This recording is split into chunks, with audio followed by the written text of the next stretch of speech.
Queridos irmãos, queridas irmãs, muito boa noite. Boa noite a todos que estão nos acompanhando.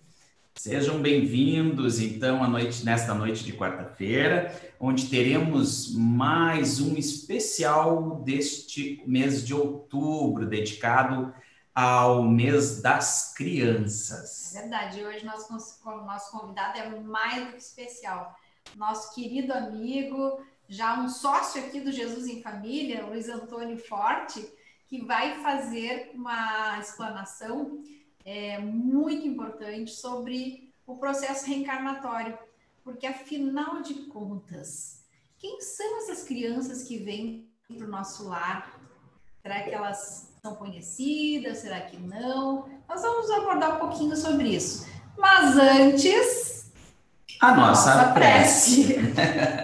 Então, convidamos você a se concentrar conosco neste momento, elevando seu pensamento a Deus, a Jesus, nosso mestre, nosso amigo, para sintonizar com esses amigos espirituais que neste momento se dirigem às nossas casas.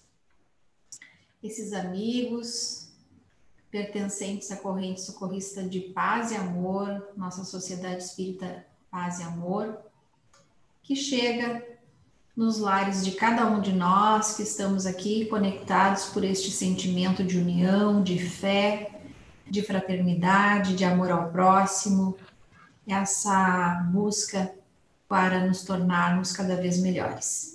E assim pedimos permissão aos amigos espirituais para nós abrirmos o trabalho da noite de hoje, convidando esse queridíssimo amigo Luiz Antônio para que então inicie o nosso trabalho, que foi um trabalho encomendado, foi um trabalho que eu sei que eu dei um pouquinho de serviço para o meu amigo, porque realmente a responsabilidade é muito grande de falar sobre um tema como esse, não é, Luiz Antônio? Boa noite, querido. Boa noite, Grace. Boa noite, Paulo. Agradecemos a oportunidade que nos deu de poder nos dirigir aos nossos queridos irmãos que estão nos ouvindo, a nossa saudação amiga de muita paz, de muito amor a todos, em especial o nosso carinhoso abraço aos amigos da nossa querida Casa de Paz e Amor. Nós estamos agora no distanciamento, mas os nossos corações estão unidos na amizade de sempre, no amor de Deus e de Jesus. E isso é que importa, não é, Grace? É verdade, com certeza, com toda certeza. Mas, meu querido, vamos abrir então o trabalho com uma pergunta bastante importante. O que vem a ser a reencarnação? Pode falar sobre isso para nós? Sim, a reencarnação. Mas nós queríamos fazer uma seguinte observação antes de respondermos a esses questionamentos, não é? Nós vamos fazer uma abordagem, ela é mais técnica, mais científica, né, desse assunto. Lógico que a reencarnação, ela pode ser abordada sobre muitos aspectos, né?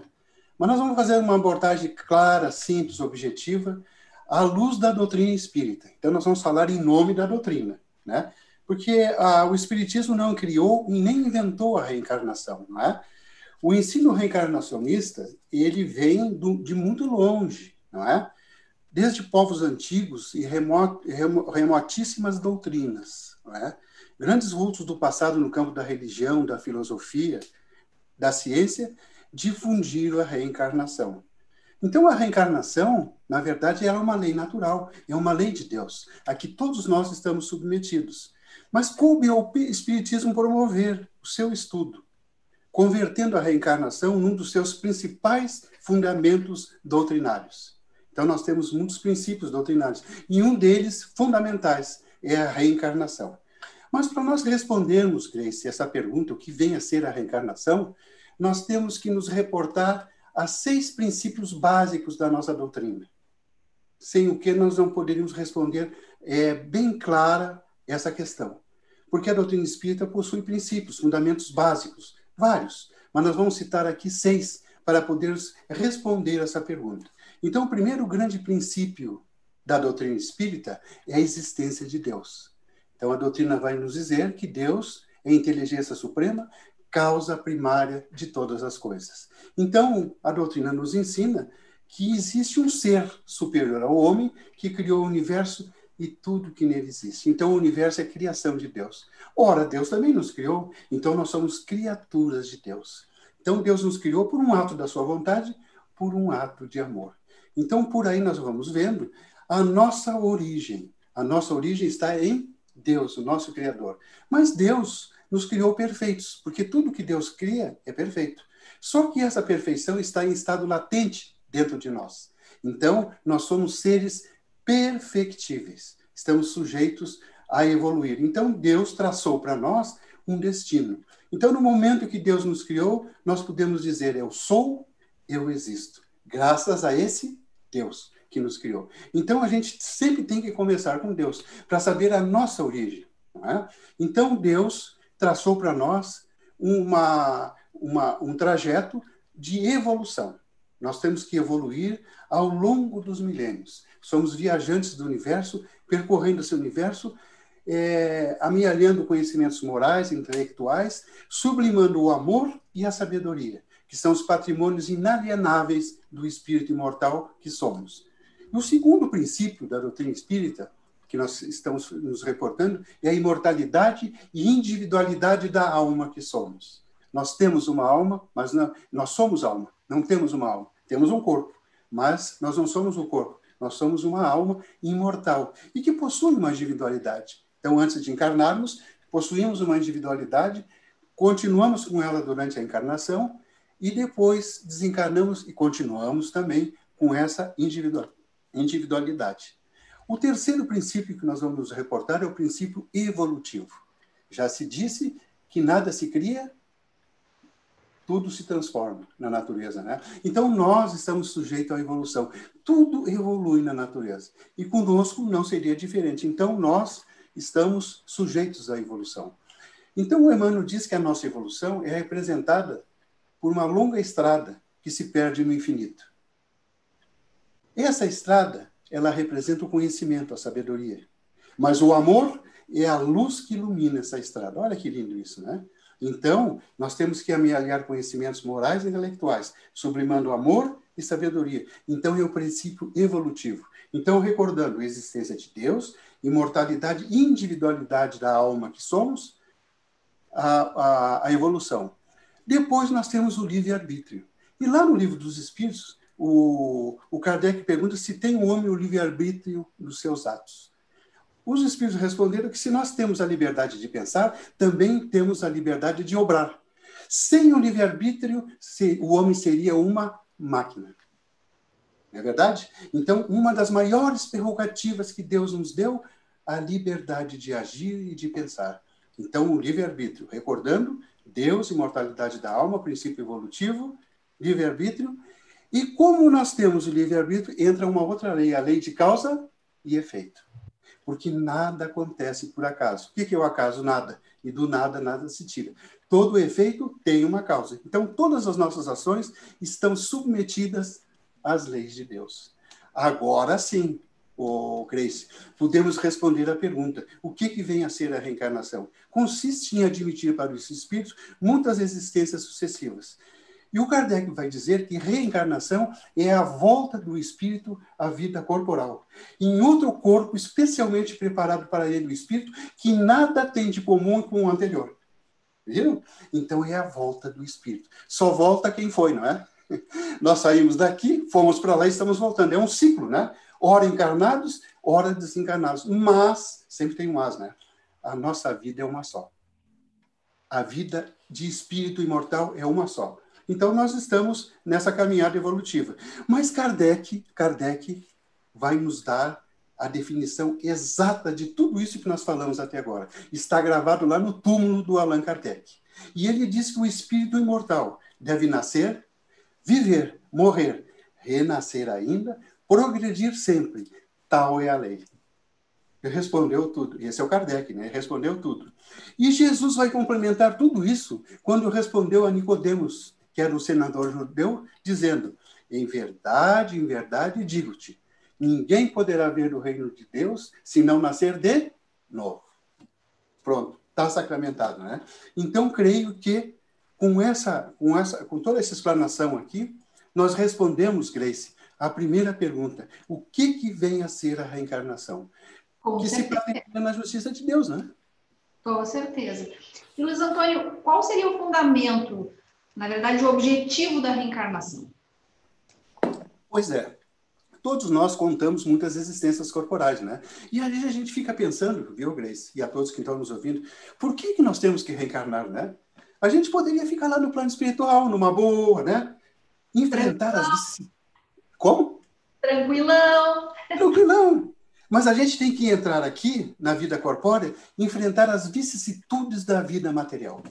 Só para cuidar desse corpo, que trabalho que dá, né, gente? Que trabalho que dá para cuidar desse corpo. Mas esse corpo é um instrumento pelo qual o espírito se utiliza durante a encarnação para interagir nesse mundo material. Então, Deus nos possibilita, né, a reencarnação. Então, eles dizem que, em primeiro lugar, a reencarnação, o objetivo é a expiação. Nós temos que passar pelas vicissitudes da vida material, porque o espírito, ele, para evoluir e atingir a perfeição, ele tem que aprender a dominar a matéria.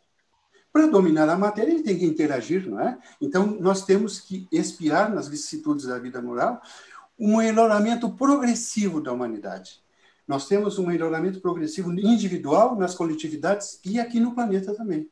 Observamos o homem desde lá das cavernas e vem vindo. Nós estamos encarnando e reencarnando. Então, estamos progredindo, né? Sem isto, diz os Espíritos, onde é a justiça de Deus, né? Então, Deus impõe aos Espíritos a encarnação para fazê-los chegar à perfeição. A encarnação é para que nós possamos atingir a perfeição que nós estamos submetidos, né? Para isso, tem que sofrermos as vicissitudes da vida material e suportar a parte que nos toca nas obras da criação. Esse é um objetivo, né? E a cada nova existência, o Espírito dá um passo na senda do seu progresso. Desde que se ache limpo de todas as impurezas, não é? Ele não tem mais necessidade das provas materiais. E aí o Kardec faz a famosa pergunta, na pergunta 170 do Livro dos Espíritos. O que fica sendo o espírito depois da última reencarnação? Quando ele não precisa reencarnar mais. Olha a resposta. Fica sendo espírito bem-aventurado e espírito puro. E aí, Grace, aí é que é uma boa. Não precisamos mais reencarnar. Mas para não precisar mais reencarnar, a gente teve que passar por todas essas fieiras corporais, né? Ao longo dos milênios, né? Nós estamos encarnando e desencarnando, encarnando, porque aí a gente vai também desenvolvendo, progredindo espiritualmente, né? Na convivência. O Chico dizia que fácil é viver aqui. O difícil é conviver. A convivência do ser humano é onde a gente aprende, né? Aprende a educar os nossos sentimentos, né? Exercitar a arte de amar. Então, é uma possibilidade que Deus nos dá. E o fundamento da reencarnação, o dogma, é a justiça de Deus. Deus sempre abre uma porta para os seus filhos para o arrependimento. Imagine se nós não tivéssemos a oportunidade do novo dia, do novo ano, de uma nova reencarnação, para reparar os nossos erros e recomeçar aquilo que a gente não terminou na outra. Não é a justiça de Deus que se patenteia assim? Então, todos os espíritos tendem para a perfeição, né? E Deus dá os meios para nós atingirmos essa perfeição, nos dando a vida material, um corpo físico. Esse corpo bonito que a gente tem, né? Essa máquina maravilhosa que nos dá a possibilidade de convivermos no mundo aqui no planeta Terra. Mas é uma complexa engrenagem a questão da reencarnação. Muito complexo, tudo muito, digamos assim, engendrado, não é? Isso deve existir um planejamento para isso. Claro, lógico. Como é que ocorre esse planejamento? Ô, Grace, tu fosse feliz em dar o título a essa palestra. Processo da reencarnação. O que é um processo? Processo é um desencaminhamento de atos, né? Para que se atinge, né, ordenadamente um fim, um objetivo. A encarnação é um processo, né? Assim como nós temos, por exemplo, o processo civil, né? Ele inicia lá com uma petição inicial, depois o juiz ouve as testemunhas, né? Dá uma sentença, dessa sentença tem recurso, transitou em julgado, terminou o processo. Então ele teve um começo e tem um fim. E a reencarnação também é assim, né? Porque como é que nós chegamos no plano espiritual? Porque nós estamos falando em reencarnação, mas também existe a desencarnação, que é o processo inverso, né? Então, quando chega lá no finalzinho da nossa vida, quando, né, esse corpo não consegue mais reter o espírito que somos, não é? Ele perde a vitalidade, o espírito, então, abandona o corpo. É como se nós estivéssemos segurando um balão com hidrogênio, oxigênio, por uma cordinha, né? Essa cordinha representa o corpo, e o balão o espírito. Se a Grace for lá e cortar o cordão, o que acontece com o balão? Sobe. Quando esse corpo não consegue reter mais o espírito que somos, perde a vitalidade, né? Há um desenlace do corpo e do espírito, o espírito vai para o plano espiritual. Simples assim a desencarnação. Simples, nem tanto, mas é a maneira que nós chegamos lá no plano espiritual. Né? Chegamos e vamos, né? Então, toda a encarnação é procedida de um planejamento, viu, Grace? Devemos considerar também que não existe duas encarnações iguais, assim como, da mesma forma, não existe dois processos reencarnatórios idênticos. Cada caso é um caso, cada encarnação é analisada de uma certa forma. Mas alguns fatores, eles entram nesse planejamento. Primeiro, o estado evolutivo do espírito, não é? A bagagem espiritual, as aquisições morais e intelectuais do espírito. Isso vai influenciar muito num outro projeto de reencarnação para aquele espírito. Isso é considerado lá, né? O encontro no plano espiritual do reencarnante com os futuros pais. Claro, nós, para encarnarmos, precisamos encontrar os papais, né? Se não houver os papais, como é que nós vamos chegar, né? A Grace fez um sinal de admiração, mas é verdade, né? Todos nós chegamos nesse planeta, né? Graças aos nossos papais, que nos aceitaram, não é? Por isso que a gente tem que ter uma gratidão muito grande com os nossos pais, que nos receberam nessa encarnação, nos dando oportunidade, né, evolutiva, né? Visita o lar onde o espírito vai renascer. Isso nós estamos falando de uma reencarnação nos moldes assim mais corriqueiros, assim. Isso, exatamente. Porque existe outros tipos de reencarnação, aquela reencarnação compulsória, e que o espírito não tem tanto livre-arbítrio para escolher, não é? Então, são os mentores. Mas as nossas vias de regra, nós usamos o livre-arbítrio com o auxílio dos benfeitores espirituais. Porque, às vezes, a gente quer escolher demais e às vezes, a gente se perde, né? Então, os mentores espirituais dizem assim, não, vai por aqui, vai por ali, para ver a tua real necessidade. Condições do corpo físico, né? Então, lá no plano espiritual, tem uma genética espiritual. Como é que vai ser esse meu próximo corpo físico? Eu vou reencarnar como homem ou como mulher? Sexo masculino ou feminino? Não é? Então, de acordo com a necessidade do espírito, ele vai ter um corpo, não é? Para interagir aqui no mundo. A escolha dos gêneros de provas também, porque às vezes a gente quer escolher demais e chega aqui e se perde, né? Então, os espíritos não, vão devagarinho, né? Porque o peso das nossas provas tem que ser suportadas. A gente não pode pedir demais. O ambiente onde nós vamos realizar a nova encarnação, missão ou tarefas que iremos realizar, isso aí também conta muito, né? Então, a encarnação, ela exige uma preparação muito grande. O Chico vai dizer que uma reencarnação dá muito trabalho. É muita preparação, gente. Por isso que nós temos que valorizar tudo. Os nossos familiares, né? Os nossos pais, porque nós sempre estamos no lugar certo, no momento certo, com as pessoas certas. Porque dentro de um lar nós temos afetos e desafetos do passado. E o André Luiz vai dizer que a maioria dos casamentos que se erguem aqui na Terra tem vínculos com o passado. Tem vínculos com o passado. Então, não vamos descartar esses familiares, né? Não vamos descartar. Porque senão a prova não vai terminar. Porque se a gente descarta um familiar, na outra reencarnação, nós vamos encontrar esse familiar de novo. Aquele marido que abandonou a mulher e que diz nessa que está livre dela, na outra, na primeira oportunidade, quem é que ele vai encontrar? Ela de novo. Ela vai estar ali. Por quê? Porque tem que desatar aqueles nós. Porque só o amor é que une, não é isso? Só o amor é que une. Então, mais ou menos, seria esse processo, né, o Grace, para a nossa reencarnação. Dá muito trabalho, viu? A gente tem que valorizar isso aí, né? Quando as pessoas pensam assim, vamos ter um bebê, meu amor, elas não têm ideia do que se dá até chegar o famoso bebê, não é? Sim, imagina. E a curiosidade das pessoas com relação a como se dá essa união da alma com o corpo que vai ser encarnado naquele bebê.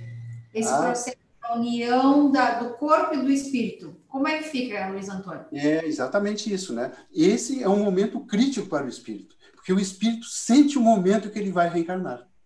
E já começa a ficar um pouco perturbado, porque ele sabe que vai percorrer mais uma existência física. Então, o perispírito, que é o elo de ligação entre o corpo e o espírito, ele tem certas propriedades, não é? Ele se molda aquele novo corpo físico que está em formação. Então, no momento que aquele óvulo se transformou em ovo, ali já tem um espírito designado para aquele corpo que está nascendo, né? Então, os espíritos dizem que a união do espírito ao corpo começa na concepção e só se completa por ocasião do nascimento. Viram? Então, aqueles laços que prendem o espírito ao corpo através do perispírito, que se moldou aquele novo corpo, à medida que o corpo vai se desenvolvendo, aqueles laços que prendem o espírito ao corpo vão se apertando também. O Kardec usa uma expressão que eu achei interessante. Nós nos enraizamos no corpo. Sabe? Então, há um enlace do espírito ao corpo, e que vai se apertando, e se completa lá no nascimento. Então, quando nós nascemos, e que o médico levanta aquele bebezinho e dá uma palmadinha na bundinha dele, ele chora. Ali chegou mais um filho de Deus nessa santa terra. Não é? Nessa santa terra. Então, a partir do instante da concepção, começa o espírito a ser tomado de uma perturbação. Ele vai perdendo, né? A sua percepção, né, de espírito, porque ele vai entrando numa letargia, vamos dizer assim, e vai esquecendo também o seu passado momentaneamente. Então, à medida que a hora do nascimento se aproxima, suas ideias vão se apagando, vão terminando, né? E aí o Kardec pergunta se imediatamente, ao nascer, recobre o espírito a plenitude das suas faculdades. E eles respondem, não, ela se desenvolve gradualmente com os órgãos. Porque o espírito se acha numa nova reencarnação. Eles têm um novo começo, e que ele vai percorrer, não é? As ideias lhe voltam pouco a pouco. Mais ou menos assim é esse processo da reencarnação. Claro, nós poderíamos usar uma linguagem mais técnica, né? Nos aprofundar mais, mas a reencarnação ela acontece dessa forma. Então, um perispírito se une ao corpo físico, na concepção, né? E ele vai se moldando aquele novo corpo. Então, de maneiras que o espírito ele vai se enlaçando àquele corpo. Na desencarnação, o processo é o contrário. Há um desenlace. Viram? Interessante isso, né? Quer dizer, na reencarnação há um enlace. E na desencarnação, há um desenlace. Então, nós estamos nesse processo de vai e vem. Ora encarnados, ora desencarnados. E nós já vivenciamos essa situação, gente, muitas e muitas vezes. Agora, por exemplo, a gente vivenciou. Será que nós lembramos daquele período que estava naquela vida intrauterina? Não é? E diga-se de passagem, que tempo bom aquele que a gente está naquela vida intrauterina, né? Ali a gente não sente frio, não sente calor, né? A gente tem uma piscina natural e estamos ligados pelo cordão umbilical e a comidinha vem de graça. É, não é? Mas, pode falar, Grace. Pois é, mas aí tu tá falando sobre essa vida boa, né, que a gente não lembra. Mas por que a gente não lembra do passado? Pois é, exatamente. A razão de a gente não lembrar desse passado? Mas viu, o Grace, só para completar o que nós estávamos dizendo, né? Então, essa vidinha dentro do útero materno, isso é bom, né? É uma zona de conforto, não é? Mas, e sempre tem um mas, né? Mas vai chegar uma hora que nós vamos ter que abandonar aquele ninho de conforto. É que nem um ninho de passarinho, né? Tem 3 passarinhos dentro do ninho. Eles vão crescendo e o ninho vai ficando pequeno. Lá pelas tantas, a mãezinha nem vem trazer mais comida para o ninho. E aí, como dizia um professor meu na faculdade, ter vira do verbo ter virar. Se é que existe esse verbo. Um passarinho sai voando, o outro sai, todos saem, né? Vão para a vida. Nós também temos saído do ninho. É cortado o cordão umbilical e agora nós vamos enfrentar uma nova trajetória. Isso nós já fizemos muitas vezes. A pergunta, por que nós não lembramos do passado? Coisa interessante essa pergunta, viu, Grace? Porque muitas vezes a gente quer lembrar do passado, né? Normalmente a gente quer lembrar de coisas boas. Será que eu fui um rei? Será que eu fui uma grande personalidade, né? Mas a gente nunca lembra de achar que foi, por exemplo, um escravo, né? Foi um operário. Não. A gente acha sempre que foi alguém muito famoso naquela reencarnação. Mas o que isso vai influir na nossa reencarnação? Não pode o homem saber tudo, dizem os espíritos. Deus assim o quer na sua infinita sabedoria. Sem o véu do esquecimento, certas coisas, nós ficaríamos confundidos com a visão obscurecida. O esquecido do seu passado, o espírito é mais senhor de si. E outra, nós não teríamos suporte psíquico para lembrar de nossas existências passadas.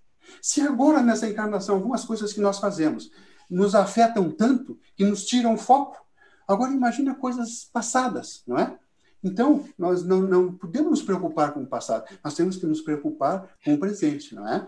Então, quando o espírito volta à vida espiritual, diante dos seus olhos, ele estende toda a sua vida pretérita, né? Então, mas nós temos, durante a encarnação, intuição do que nós fomos em outra vida, né? E olha o que o Chico diz para nós, gente. Olha a sabedoria do Chico. O esquecimento na reencarnação é uma anestesia de Deus para a cirurgia da vida. Olha só. Interessante, né? O esquecimento na encarnação é uma anestesia de Deus para a cirurgia da vida. Para nós não lembrarmos. Deixa lá o passado. Para que lembrar o passado? Nós temos que viver o presente, né? Voltando para o plano espiritual, a gente vai lembrar, é temporário esse esquecimento. Então, ele é necessário. Mas falando no Chico, eu lembrei de uma história que eles contam, né? Chegou uma senhora lá no Chico e disse assim para ele: Chico, tu sabe que eu descobri quem eu fui numa outra reencarnação, nos tempos apostólicos lá em Roma. Eu fui devorada por um leão na arena, Chico, como cristã. E o Chico disse assim: olha, mas que coragem, né? E que testemunho para o Cristo ser devorada por um leão. E ela não deixou por menos e perguntou para o Chico: e tu sabe, Chico, quem tu era naquela época? Ah, minha irmã, eu era a pulga do leão. Eu achei interessante essa resposta, né? Porque como o Chico, né, a resposta dele diz tudo. Para que saber o que tu eras lá, né? Tu tem que vivenciar o presente. Porque a vida é um eterno presente. Ontem já passou. Amanhã não chegou. É aqui e agora que nós temos que nos concentrar. Então, por isso que a gente esquece desse passado. E outra coisa, muita coisa boa a gente não foi. Não é verdade? E outra coisa, dificultaria a relação social. Em família, por exemplo, se nós descobríssemos que o nosso pai e a nossa mãe foram, né, desafetos do passado, como é que nós íamos nos relacionar, não é? Por isso que santa reencarnação, santo esquecimento. Deixa para lá esse esquecimento, né? A pessoa, por exemplo, assim, ó, ela chega na beira de um precipício e tem medo. E ela não sabe por quê, né? Provavelmente numa outra reencarnação, ela caiu num precipício numa parte alta, né? Mas se ela lembrasse disso, ela ia passar o tempo todo com medo de altura, se posicionando lá no passado e esquecendo de vivenciar o presente. Então, esquece. Depois tu vai lembrar, né? Porque chega no plano espiritual, nós não temos mais a visão obscurecida pela matéria, tu vai lembrar que quem foi. Nós somos já muitas personalidades, mas também fizemos muitas coisas erradas, né, Grace? Fizemos mesmo. Muito. Me diga uma coisa, com relação à infância, né? Porque esse mês a gente está comemorando aí não só o mês das crianças, mas principalmente o mês das crianças, né? E a infância é um período muito importante da nossa encarnação. Claro. O que você destacaria e qual seria o papel dos pais nessa fase tão importante para nós, Sim. como espírito da infância? Pois é, o espírito, quando nós reencarnamos, nós temos que ter 3 coisas à nossa disposição. É um trinômio, né? Que é a família, o lar e os pais. Como é que nós vamos reencarnar? Nós precisamos de uma família, precisamos dos pais e precisamos de um lar para chegar nessa encarnação. Nós somos recepcionados pelos nossos pais. São eles que nos recebem numa família e num lar. Então, o André Luiz vai definir a família consanguínea como uma reunião de almas. Olha só que lindo isso, hein? A família é uma reunião de almas, em processo de evolução, reajuste, aprendizado e aperfeiçoamento. Então, é nessa família que nós chegamos. para desenvolver as nossas capacidades, não é? E o lar não é somente a moradia dos corpos, é a residência das almas. Olha que lindo isso que o André Luiz nos diz, né? E os pais são os colaboradores efetivos de Deus na criação. Então, nós temos que ter a família, temos que ter os pais e temos que ter um lar para desenvolver as nossas capacidades. Porque nós, seres humanos, nós somos muito dependentes. E o animal mais dependente que existe é o ser humano, né? Outra vez, fazendo um parênteses, eu vi na internet uma girafa dando à luz. Ela é bem alta, né? Ela abre as pernas assim e cai a girafinha no chão, gente. Pum! E ela bate com as patinhas, né? na girafinha para fazer ela levantar. E lá pelas tantas, a girafinha levanta para nunca mais cair. E vai se virar sozinha, né? Nós não. Como nós precisamos de afeto, precisamos de educação, precisamos de melzinho na chupeta quando são pequenos, né? Precisamos de uma série de coisas, né? Para depois a gente fazer um pouquinho de arte quando a gente fica mais velho, né? Nós estamos aprendizado nessa terra, viu? Nós já entramos nessa sequência há muito tempo. Então, o Rodolfo Caligares, no livro As Leis Morais, ele diz o seguinte: nos primeiros anos de vida dos filhos, mais no período infantil do que na adolescência, não é? Mas que na adolescência, os pais exercem uma salutar influência, não é? Em favor do aprimoramento moral deles, através dos bons exemplos. Não é? Então, o lar é a primeira escola. E os pais são os primeiros professores. Primeiro dia de aula da criança, primeiro dia da sua vida. Concordam? Primeira escola, o nosso lar. Primeiros professores, os nossos pais. Primeiro dia de aula, primeiro dia de vida. Então, os pais são responsáveis. E está lá no Evangelho. Quando nós chegarmos no plano espiritual, os mentores vão perguntar, e Deus também: o que fizesse daquele filho que estava sob a tua guarda? Se tu encaminhou bem ele, que bom, não é? Porque nós também fomos recebidos pelos nossos pais e eles nos educaram. Educar muito, né? Então, nos primeiros anos de vida dos filhos é o período infantil. A criança traz consigo o patrimônio moral que marca a sua individualidade no plano físico. Claro, ela é criança agora, mas é um espírito já que tem uma bagagem espiritual muito grande, né? Que ela traz toda aquela bagagem espiritual. E os pais têm que observar aquela criança. Porque o Emmanuel diz que nós sempre somos testados nas imperfeições que trazemos conosco. Então, os pais têm que observar as tendências do espírito. Então, eu sempre digo que os pais, na educação dos filhos, têm que fazer que nem aquela pessoa que colocou uma bolinha de gude em cima de uma mesa, certo? Aquela bolinha vai correr para tudo quanto é lado. Mas quando ela estiver caindo, o pai, dá uma segurada para ela não cair. Porque a criança tem que ter limites.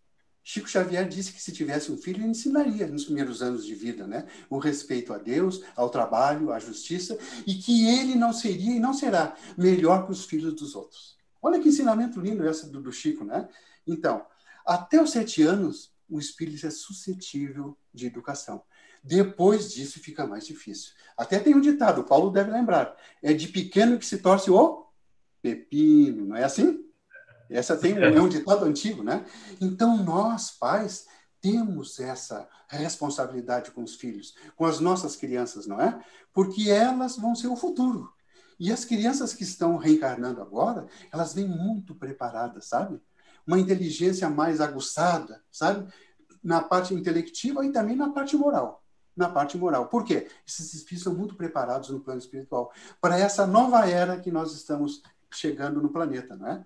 Então, a importância da educação na infância é muito importante, não é? Para a encarnação dos filhos. Porque se não se fizerem, encerrando a pergunta, durante esse período, depois que se atinge a adolescência, fica mais difícil, gente. E aí o espírito vai aprender lá fora. Através da dor, do sofrimento, né? Aí já é tarde. Tem que ser quando pequenos. Então, aqueles ensinamentos que nós recebemos, a gente leva para o resto da vida. E dos ensinamentos que eu assim acho importante que os pais devem passar para os filhos é a educação no trato pessoal. Aquela criança que diz sim, senhor, não senhor, bom dia, boa tarde, que não diz nome feio, não é? Que está sempre pronta, né, a ajudar, a servir. Como é bom para um pai ver um filho assim, né? Dócil, né? É isso que se espera de uma criança, né? Um ensinamento cristão. Chico dizia que nós nunca devemos deixar de falar em Deus para uma criança. A parte espiritual é importante. E nós que somos espíritas, podemos levar as nossas crianças nas escolinhas de evangelização. Eu sempre dizia para os pais, viu, Grace, naquelas palestras que fazíamos para os pais, eu dizia para os pais, olha, vocês trazendo os filhos de vocês aqui na escolinha, já ganharam a reencarnação do filho. Já ganharam a reencarnação do filho, né? Porque estão levando... Olha, uma criança que tem uma educação espírita cristã, gente. Vai fazer diferença na vida dela, é ou não é? Vai fazer diferença. Então, é importante os primeiros anos de vida da criança. E às vezes a gente pensa assim, ó, puxa, aquele ensinamento que a minha mãe me deu lá atrás, aquelas correções que ela me fez naquela época, estão servindo para mim até hoje. Não é assim? E a gente não esquece. A gente não esquece, né? Com certeza. Nossa, como é importante, né? E até mesmo a criança que aprende a ser cordial, né, Luiz Antônio? Porque às vezes as crianças não sabem nem como se dirigir uns aos outros, né? Então, isso tudo não deixa de ser uma gentileza e uma caridade, né? Uma caridade para com o próximo, né? Ser um pouquinho cordial, né, Luiz Antônio? Exato. Exatamente. Mas, educação. Luiz Antônio, esse tema é muito encantador. Muito, né? Muito. Ele vai longe. É muito querido, muito especial, porque realmente a gente acaba vendo como é importante, né, a educação das crianças, como a gente muito importante. A responsabilidade, e você falou que os pais levarem e darem a oportunidade das crianças conhecerem a Deus, já estão fazendo um benefício para elas, né? Mas eu te diria que mais do que para elas, estão fazendo um benefício para muitas outras pessoas que vão ter a oportunidade de conviver com aquela criança que vai fazer a sua parte no mundo. Então, não é só para o seu próprio filho, é dar uma contribuição para o mundo, de uma forma geral, né?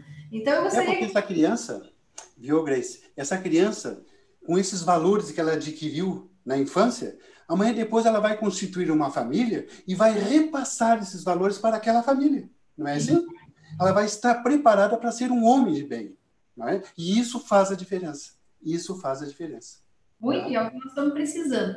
Meu amigo, gostaria então que você fizesse as considerações gerais, né? Para que a gente possa, digamos assim, ir encerrando com chave de ouro, porque o tema é muito vasto, mas a tua explanação é maravilhosa, então a gente te pede que você, então, faça um encerramento para nós. Claro. Essas considerações finais aí é para eu não ir até meia-noite, né, Grace? Porque, olha, aqui tem assunto assim, olha, é muito assunto essa reencarnação, viu, gente?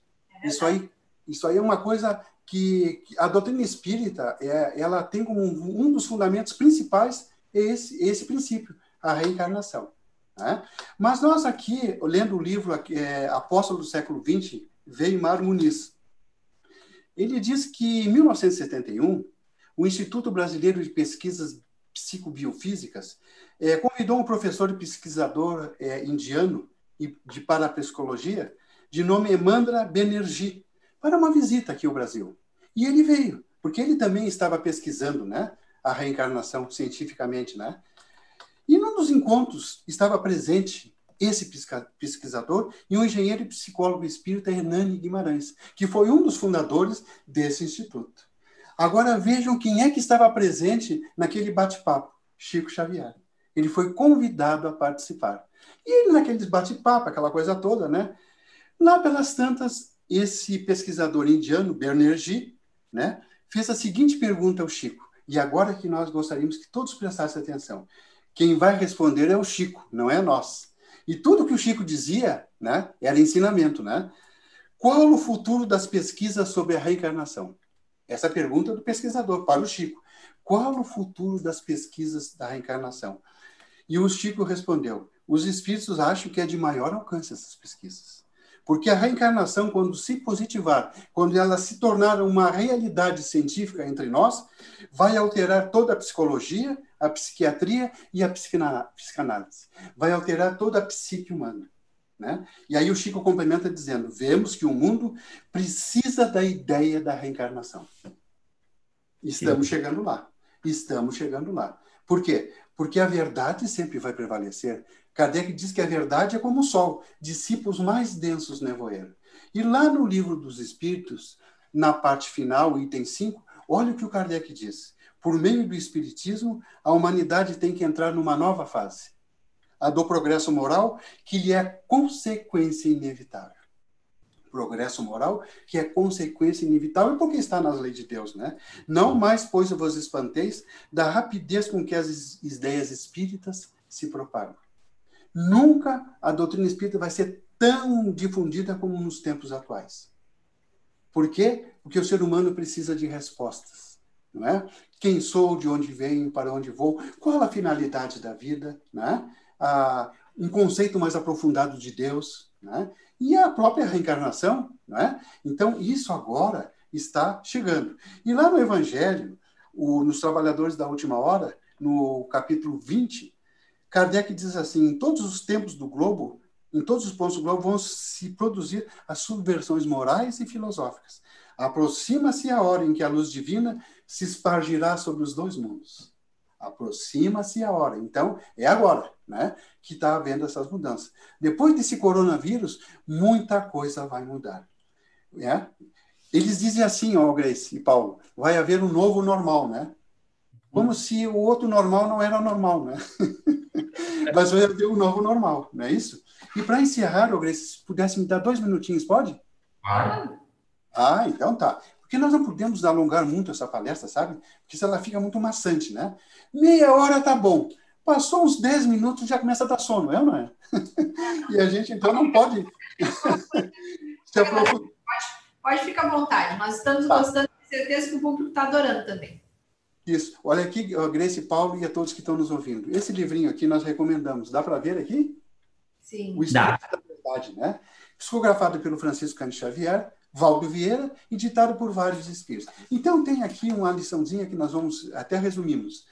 O título dela, O Espiritismo Pergunta. Olha que interessante isso. O Espiritismo Pergunta. Então, o espírito que deu a mensagem, Militão Pacheco, ele diz o seguinte: olha para dentro de ti mesmo e mentaliza o futuro. Olha o que ele diz. Olha para dentro de ti e mentaliza o futuro. O que te espera daqui para frente? Não é? O que te espera?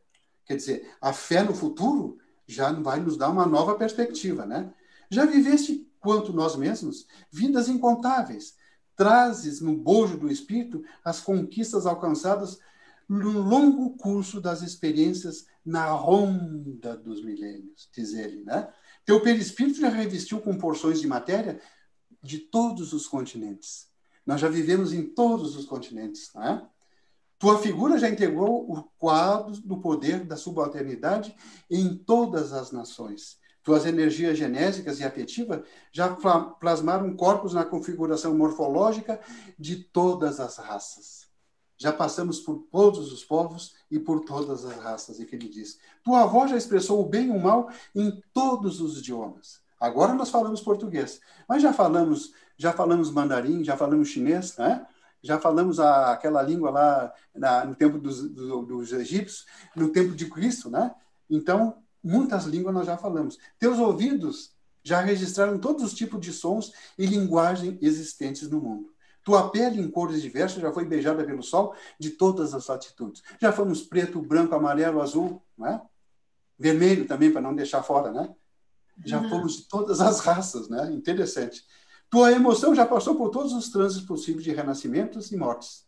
Eis por que o Espiritismo pergunta, e agora nós vamos finalizar. Então, agora que vem a pergunta. Não julgas que é tempo de te renovar? Olha a pergunta do Espírito, né? Será que não é tempo de nós nos renovar? Sem renovação, que vale a vida humana? Se a gente não se renova, né? Se fosse para continuar repetindo aquilo que já foste e o que fizeste, não teria necessidade de um novo corpo. Ele diz, né?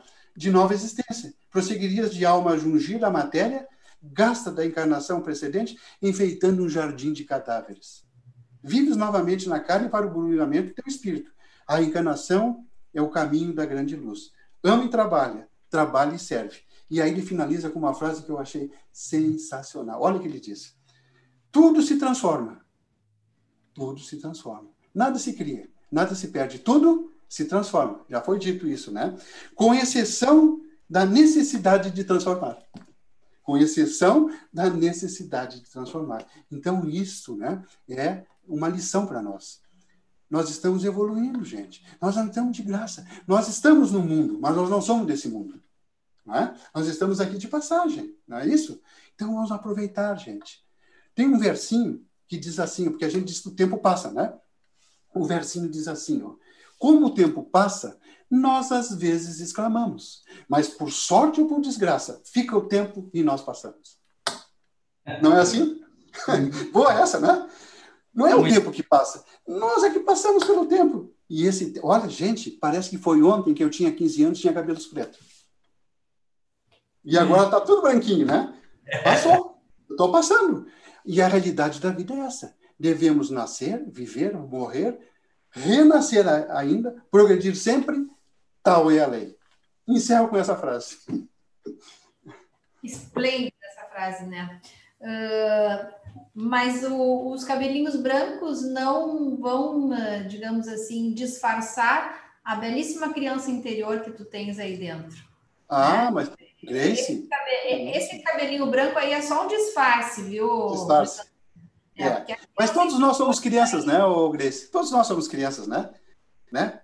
Eu sempre digo, ó, bem simples como um sorriso de criança. Bem simples como um sorriso de criança. Nós somos crianças.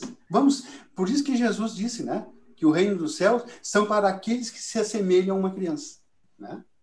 Então a gente tem que ser criança. Sorrir, brincar, né? Exatamente. Querido amigo, muito obrigada por essa explanação que você trouxe para a gente, né? Essa compilação aí de ideias, né, acerca da reencarnação, que na verdade é a pedra fundamental da nossa doutrina espírita, não é?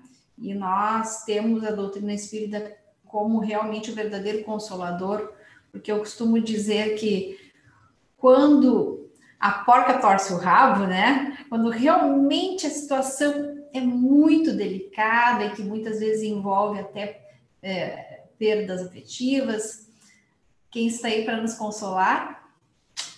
A doutrina espírita, não é? Justamente trazendo esse contexto acerca da reencarnação, dessa realidade, que nós, nos tornando cada vez mais conscientes dela, podemos ter uma vida efetivamente melhor, não é?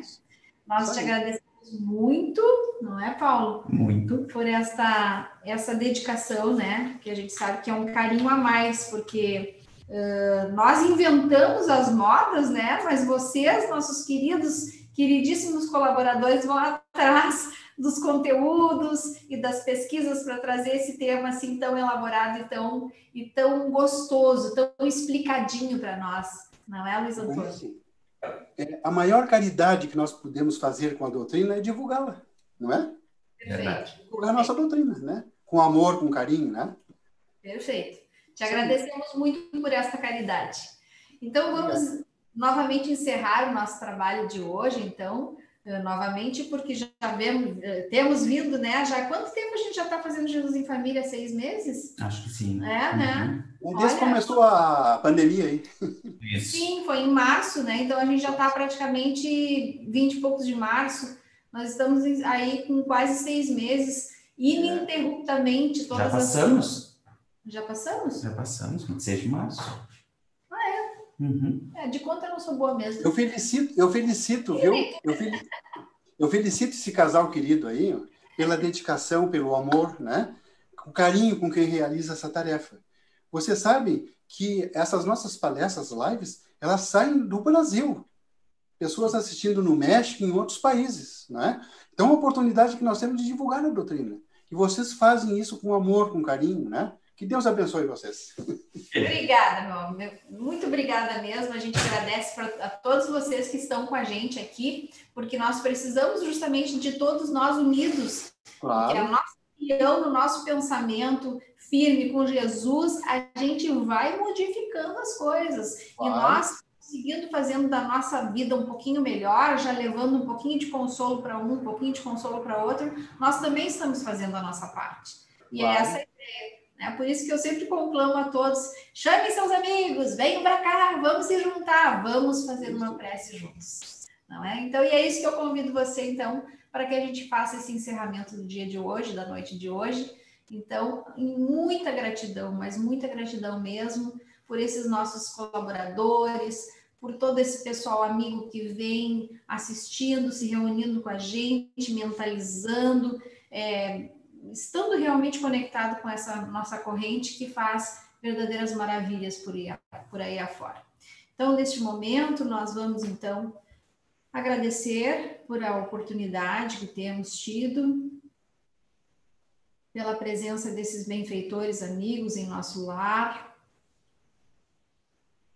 que sempre nós, no momento em que nós mantemos a nossa assiduidade, nosso comprometimento com o dia, horário marcado, eles conosco estão, nos trazendo aquilo que nós necessitamos, as intuições necessárias para que nós possamos resolver os nossos problemas, para que nós possamos enfrentar de melhor forma as nossas dificuldades e vencer então as nossas provas.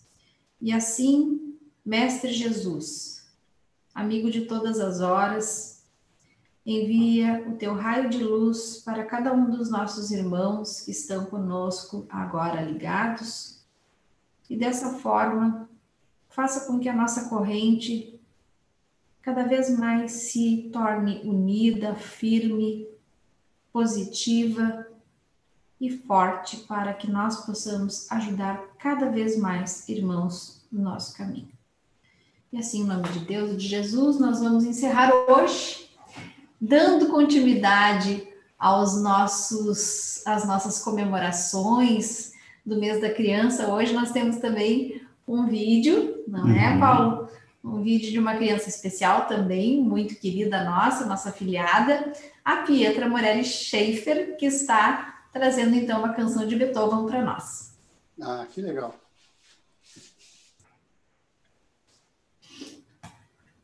Uma boa noite a todos.